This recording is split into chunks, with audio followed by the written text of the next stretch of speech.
One of the first ways I got into painting was my father was a house painter. He let me do some things a little bit, and so I started little simple things, sanding, puttying holes, carrying the equipment in and out of places.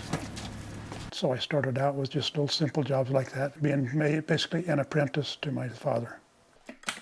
When I was first starting out, they was back before they even were really using rollers much. We just used 6-inch wide paintbrushes, and we would use that to brush paint on with. Then they came out with rollers, and it gets a little different texture. You can get different types of rollers, different lengths of roller naps, so you can get a little texture.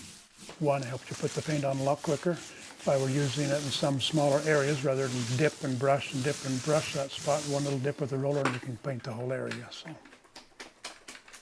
that's why I use a roller, is it's easier for application, and I roll it and roll it back so you can get a more even finish on it. If I left the first roller pass with it, you get a different roller pattern than you do when you get a back roller.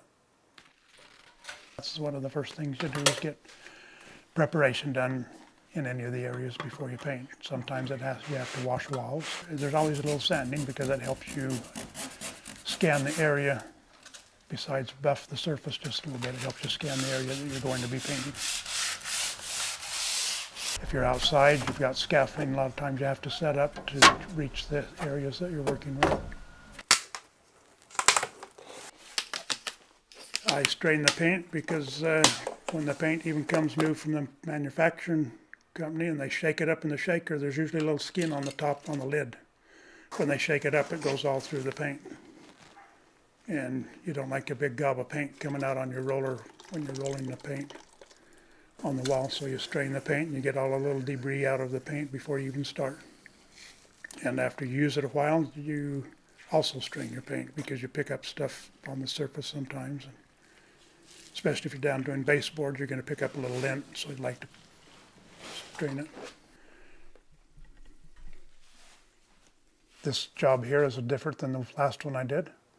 So you get variety in both the homes that you work in and the people you work around. And you get different comfort zones. Some of them have air conditioning and everything going with it, and others, they got everything turned off. Or the last one, the individual had all the lights down, so there wasn't any lights to be used in the place, so it had to be done during the daytime.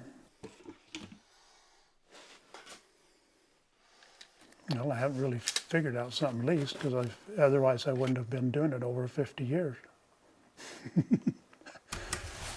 If you start finding things least about your job that you don't like, then you start not liking your job. So you can't look forward to it every day. So your variety comes in your places where you work and the people you meet. Even making friends with their animals. I've made friends with dogs and even with some of their birds. One individual that this particular time I knew he had been painting a lot. At this time he was doing telephone installation, and I asked him about if he's still painting. He says, yeah, I still paint. I paint for therapy. And if you do it enough times, you can see that there is some therapy in painting. You take a job that's making a complete change in a house that you're painting, or you see that, and the satisfaction that the people express to you in getting their place painted.